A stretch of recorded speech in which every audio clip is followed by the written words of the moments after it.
What a nice view. Kinsay nakaligo na diri sa Ultra Winds Mountain Resort nga nahimutang sa Convention Center Access Road, Barangay Pualas, Maungon, Bukidnon. For how many years karon pagid mi nakabalik diri?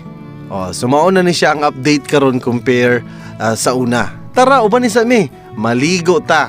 Atong lang taon kung unsa ang update diri karon sa Ultra Winds Mountain Resort o kung pila karon ang ilang mga rates diri in Dapita. Let's go!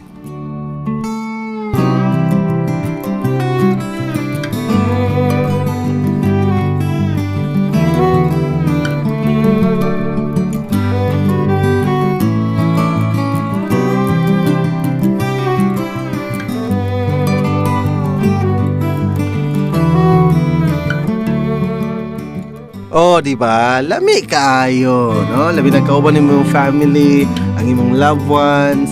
Actually, this is our second time nga makabalik dire. Mura pila na katuig siguro to, I think 2020 pa ba to? Paubos pa. Kabalo ko mangutaan na mo kung pilay entrance dire. Actually, ang ilang entrance dire is for adults is 300 pesos. For the kids is 200 pesos and for the non-swimmers is only 50 pesos. Pero sa kaning nga time pag-anhin na mo dire, adto na sila promo, no? Sa pagsulod na mo sa kaning entrance nga mong gibayaran na ami consumable nga for adult only. Tag 100 nga kuan. Consumable siya dito sa ilang bago nga restaurant nga ginatawag og katong Blue Tail Cafe. So pwede mo dito mangaon pero dool siya dito sa may entrance banda. So kung sa pool mo baklay pagid mo dito dapita.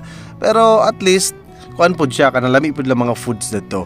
O sulit pod kaayo. Pero mostly sila kasagara dito kana more on snacks sila dito sa Blue Tail Cafe. Pero if ever kung gusto pod mo kanang naagi ka ng pang breakfast, lunch ug dinner, dito gyud mo sa ilang katong main pod nila nga restaurant nga which is dool na pod sa swimming pool. Actually okay ba gyud diri? Labi na kanang daghan mo, family mo. Ang inyo lang yun ani isubidahon lang yun kayo siya gikan sa convention center. So dapat kung mo agi manggali mo labi nagmotor mga nagsakyanan mo, especially kung pauli na mo kay grabe kayo siya ka panaog kayo so make it sure nga ang ato mga brake ato gyud siyang i double check yun ato mga brake kay gabi gyud kayo siya medyo taas-taas habog-habog pero worth it man pud kung makabot mo diring dapita. And pwede pud mo magstay diri overnight. Napod sila yung mga rooms diri pero nalimot ko kung pila to ilang mga rates pero pwede mo diri mag overnight stay. So far napod sila yung mga bag-o nga mga rooms nga makita nimo nga okay gid kayo. Gabi kayo kasulit. O kayo na pagulat. Ayaw na pagulat ba? Bisitahan na. Adto na dayon didto. Pagsabot mo sa imong pamilya diha. Hala, larga na adto sa Ultra Winds Mountain Resort. Let's go!